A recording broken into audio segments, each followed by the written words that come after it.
गोवर्धन पूजा के दिन तुलसी के पौधे में बांध देना यह एक चीज 1000 गुना होगा। धन में वृद्धि, इसके बिना तुलसी का पौधा अधूरा होता है। हर वर्ष यह पर्व दिवाली के दूसरे दिन मनाया जाता है। इस दिन भगवान कृष्ण के बाल स्वरूप की पूजा की जाती है। ज्योतिष शास्त्र के अनुसार इस दिन कुछ विशेष उपाय करने से जीवन के सभी संकट दूर हो जाते हैं। पंचांग के अनुसार इस वर्ष गोवर्धन पूजा का शुभ मुहूर्त। पंचांग के अनुसार कार्तिक मास की प्रतिपदा तिथि को गोवर्धन पूजा का त्योहार मनाया जाता है, जो अमूमन दिवाली के अगले ही दिन पड़ता है। लेकिन इस साल गोवर्धन पूजा की तारीख को लेकर काफी कंफ्यूजन है। तो ऐसे में जानिए 2024 में गोवर्धन पूजा कब मनाई जाएगी, 1 या 2 नवंबर। गोवर्धन पूजा का त्योहार 2 नवंबर 2024 को मनाया जाएगा। प्रतिपदा तिथि 1 नवंबर की शाम 6:16 से लग जाएगी और इसकी समाप्ति 2 नवंबर की रात 8:21 पर होगी। गोवर्धन पूजा का प्रातःकाल मुहूर्त 2 नवंबर की सुबह जोर 6:34 से जोर 8:46 तक रहेगा। वहीं गोवर्धन पूजा सायाहन काल मुहूर्त दोपहर 3:23 से शाम 5:35 बजे तक रहेगा। उसके पश्चात अतिगंड योग शुरू हो जाएगा। अतिगंड योग शुभ माना नहीं जाता है, इसीलिए इससे पहले ही पूजा कर लेनी चाहिए। इसके अलावा गोवर्धन पूजा के दिन सुबह से ही अनुराधा नक्षत्र होगा। इस दौरान पूजा करने से शुभ फलों की प्राप्ति होती है। तो चलिए जान लेते हैं गोवर्धन पूजा के इस पवित्र दिवस पर मनुष्य को शुभ फलों की प्राप्ति के लिए कौन से कार्य करने चाहिए। दोस्तों, आइए जानते हैं कि गोवर्धन के दिन तुलसी के पौधे में क्या चीज बांधने से धन में 1000 गुना वृद्धि होती है। वीडियो शुरू करने से पहले दोस्तों, आपसे छोटा सा निवेदन है कि वीडियो को लाइक करना और चैनल को सब्सक्राइब करना ना भूलें और कमेंट बॉक्स में जय मां लक्ष्मी अवश्य लिखें, जिससे मां लक्ष्मी का आशीर्वाद आपको सदा प्राप्त हो।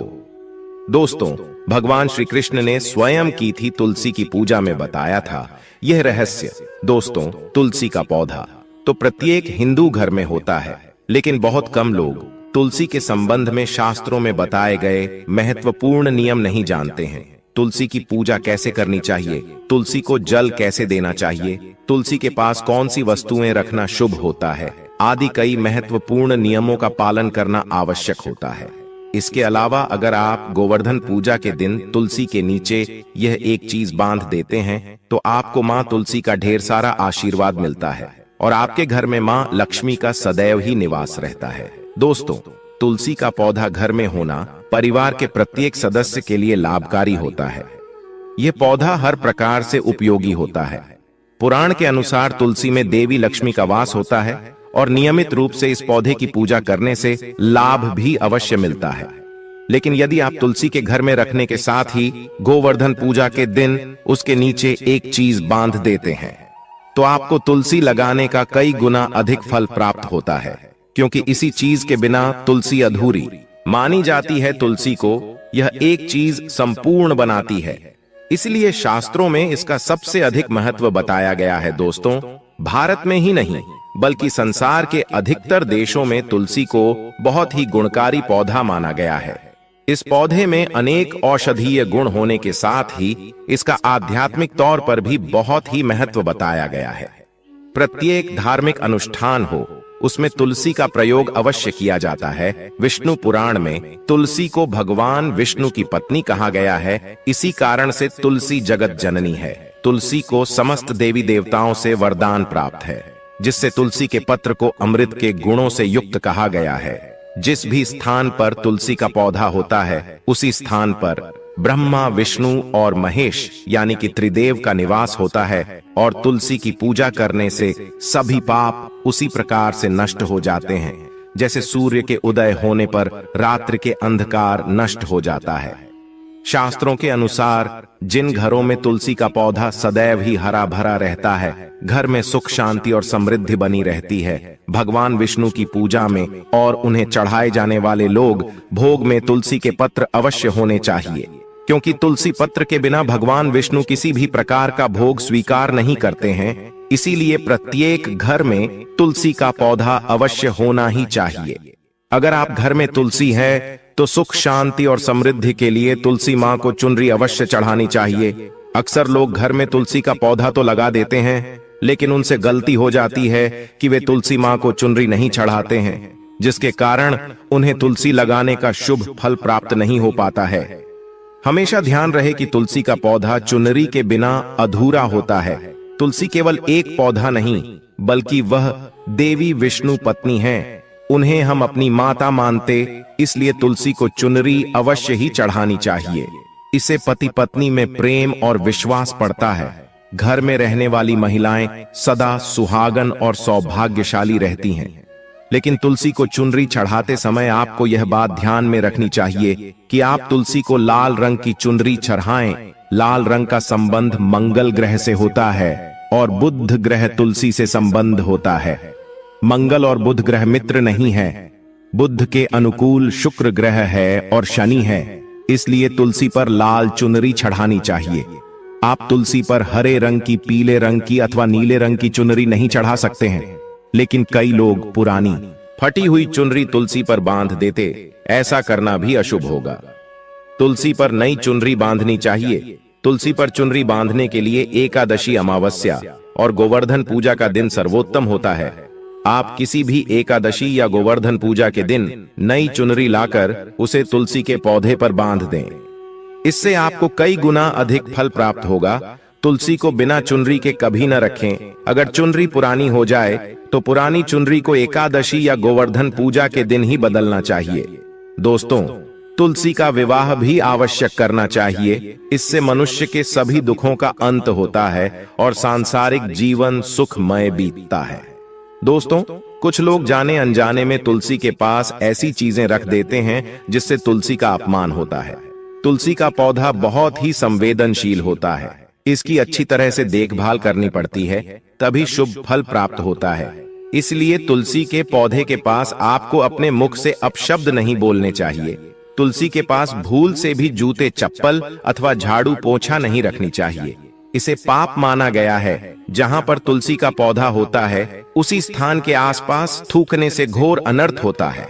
तुलसी के पास जल से भरा हुआ पात्र भी नहीं रखना चाहिए। तुलसी के पौधे के पास दीपक जलाने के बाद दीपक को वहां से हटा देना चाहिए, क्योंकि तुलसी के नीचे बुझा हुआ दीपक अशुभ माना जाता है। जिस स्थान पर भी तुलसी का पौधा होता है, उसी स्थान को हमेशा ही स्वच्छ रखना चाहिए। इसलिए नियमित रूप से तुलसी के पौधे के पास साफ सफाई का ध्यान रखें। तुलसी के पौधे में शिवलिंग और गणेश जी की प्रतिमा नहीं रखनी चाहिए। साथ ही तुलसी के गमले में अन्य किसी भी प्रकार का पौधा भी लगाना अशुभ होता है। तुलसी के पौधे के पास कपड़े भी नहीं रखने चाहिए, अन्यथा का प्रयोग से गंदा पानी तुलसी के पौधे पर गिर सकता है।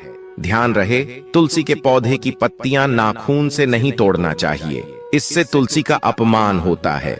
यदि तुलसी के पत्ते सूखकर गिर जाते हैं तो उन्हें कचरे में नहीं फेंकना चाहिए। उन पत्तों को आप तुलसी की मिट्टी में ही दबा दें। रविवार के दिन तुलसी के पत्ते नहीं तोड़ना चाहिए और रविवार को तुलसी को जल भी नहीं चढ़ाना चाहिए। बाकी अन्य दिन नित्य बिना चूके तुलसी को सुबह जल देना चाहिए और शाम के समय दीपक जलाना चाहिए। अक्सर महिलाएं स्नान के बाद अपने बाल खुले रखकर ही तुलसी को जल देती हैं। ऐसा करना गलत होता है। महिलाओं को हमेशा ही अपने बाल बांधकर माथे पर सिंदूर लगाकर ही तुलसी में जल देना चाहिए। इससे तुलसी का आशीर्वाद प्राप्त होता है। घर में तुलसी का पौधा लगाते समय ध्यान रहे कि आप इसके लिए गंदी मिट्टी का उपयोग न करें। तुलसी के पौधे के लिए शमशान के अथवा गंदगी वाले स्थान की मिट्टी कभी उपयोग नहीं करनी चाहिए। इससे तुलसी मां रूठ जाते हैं और सूखने लगती है। तुलसी का पौधा कभी गंदे स्थान पर नहीं लगाना चाहिए, जैसे नाली अथवा बाथरूम के पास। तुलसी का पौधा कभी नहीं रखना चाहिए, अन्यथा गंदा पानी तुलसी के पौधे में गिर सकता है, जो बहुत ही अशुभ माना गया है। घर में तुलसी का पौधा कभी सूखना नहीं चाहिए। शास्त्रों में ऐसी मान्यता है कि तुलसी का पौधा सूखना अकाल मृत्यु की सूचना देता है। घर में तुलसी का पौधा सूख जाए तो घर की सुख समृद्धि खत्म हो जाती है। सूखी हुई तुलसी में मां लक्ष्मी का वास नहीं होता है। वास्तुशास्त्र के अनुसार तुलसी का पौधा सूख जाए तो यह आने वाली किसी भी दुर्घटना का संकेत होता है। इसलिए तुलसी का अच्छे से ख्याल रखना चाहिए, उसे नित्य जल देकर हरा भरा रखना चाहिए। तुलसी में कभी भी किसी प्रकार के केमिकल नहीं डालनी चाहिए, केवल खाद्य पदार्थ और गोबर का प्रयोग करना चाहिए। साथ ही इस बात का ख्याल रखें कि तुलसी में मकड़ी के जाले अथवा कीड़े नहीं लगने चाहिए। ऐसे स्थान पर लक्ष्मी मां वास नहीं करती। शास्त्रों के अनुसार मासिक धर्म के दौरान महिलाओं को तुलसी के पौधे में पानी नहीं डालना चाहिए और तुलसी को स्पर्श नहीं करना चाहिए। तुलसी को बिना स्नान किए जल नहीं देना चाहिए और पैर में चप्पल आदि पहनकर भी तुलसी को जल नहीं दें। तुलसी का जल देते समय ध्यान रहे कि जल आपके पैरों पर न पड़े, इससे तुलसी का अपमान होता है। श्री कृष्ण कहते हैं, नित्य तुलसी के दर्शन से मनुष्य को स्वर्ग की प्राप्ति होती है और तुलसी पत्र के सेवन से उसके सभी पाप नष्ट हो जाते हैं। तुलसी का पौधा हमेशा ही घर के सामने लगाना चाहिए। इससे पूर्व अथवा उत्तर दिशा में लगाना सबसे अधिक शुभ होता है। अगर तुलसी के गमले में दूसरे पौधे उग जाते हैं तो उन्हें समय समय पर हटा देना चाहिए। अगर तुलसी के ही अन्य पौधे उगते हैं तो ये पौधे दूसरों को दान में देने चाहिए। कहा जाता है कि जब घर में एक से अधिक तुलसी के पौधे अपने आप उगने लगते हैं तो घर में साक्षात माता लक्ष्मी का आगमन होता है। तुलसी के पास कभी कांटेदार पौधे नहीं रखने चाहिए, ऐसे में तुलसी मां सूख जाती है। तुलसी के पास मरुस्थली पौधे रखना बेहद अशुभ माना जाता है। ऐसे पौधे से नकारात्मक ऊर्जा निकलती है। शास्त्रों में कहा गया है कि जिन पौधे में हरी भरी कलियों की उत्पत्ति नहीं हो, उनके स्थान पर कांटे निकले तो ऐसे पौधे को तुलसी के पास कभी न रखें, बल्कि मरुस्थली पौधे घर में किसी भी स्थान पर रखने ही नहीं चाहिए। इन पौधे के कारण घर का वातावरण नकारात्मक बन जाता है। जैसे कई लोग नागाफनी का पौधा सजावट के नाम पर घर में रख लेते हैं। ऐसा करना बिल्कुल गलत है। नागाफनी का पौधा तो गलती से भी तुलसी के पास न रखें या तुलसी की संपूर्ण सकारात्मक ऊर्जा को नष्ट कर देता है। लेकिन शास्त्रों में केले के पौधे का विशेष महत्व बताया गया है। अगर आप गोवर्धन पूजा के दिन तुलसी के पास केले का पेड़ लगा देते हैं तो आपको कई गुना अधिक लाभ प्राप्त होगा। केले के पेड़ में भगवान विष्णु का वास होता है। इसे तुलसी के पास लगाने से घर में सुख समृद्धि आती है। साथ ही जिस स्थान पर भगवान विष्णु का वास होता है वहां पर मां लक्ष्मी खुद चलकर आती है। दोस्तों, आपको गोवर्धन पूजा के दिन तुलसी के पौधे में शालिग्राम अवश्य रखना चाहिए। तुलसी के गमले में शालिग्राम रखने से तुलसी का और भी अधिक शुभ प्रभाव आपको देखने को मिलेगा। शालिग्राम भगवान विष्णु का निराकार रूप माना जाता है। यह काले रंग का पत्थर होता है जिसे विलक्षण मूल्यवान माना गया है। इसे अगर आप तुलसी के गमले में रखेंगे तो आपके घर में संपूर्ण नकारात्मक ऊर्जा नष्ट हो जाएगी। मान्यता है कि शालिग्राम के अल्प मात्रा में स्वयं भी होता है, इसलिए अगर आप शालिग्राम तुलसी के पौधे में रखते हैं, भगवान विष्णु के साथ आपको मां लक्ष्मी की कृपा प्राप्त होगी। आपके घर में कभी धन धान्य की कमी नहीं रहेगी। पुराणों के अनुसार जिस घर में शालिग्राम होता है, बेघर तीर्थंकर तीर्थ करने के समान श्रेष्ठ होता है। नित्य शालिग्राम के पूजन से सभी प्रकार के भौतिक सुखों की प्राप्ति होती है। यह स्वयंभू होने के कारण इसकी प्राण प्रतिष्ठा करने की आवश्यकता नहीं होती। इसे अगर धनतेरस के दिन तुलसी के पास रखकर इसकी पूजा रोज की जाती है तो व्यक्ति को धन संबंधित कोई समस्या नहीं आती। विष्णु पुराण के अनुसार मृत्यु के समय शालिग्राम के चरण सभी पापों से मुक्ति दिलाता है। वो मृत्यु के पश्चात बैकुंठ चला जाता है। घर में केवल एक ही शालिग्राम की पूजा करनी चाहिए। पुराणों में कहा गया है कि भगवान विष्णु की मूर्ति से कहीं ज्यादा उत्तम होता है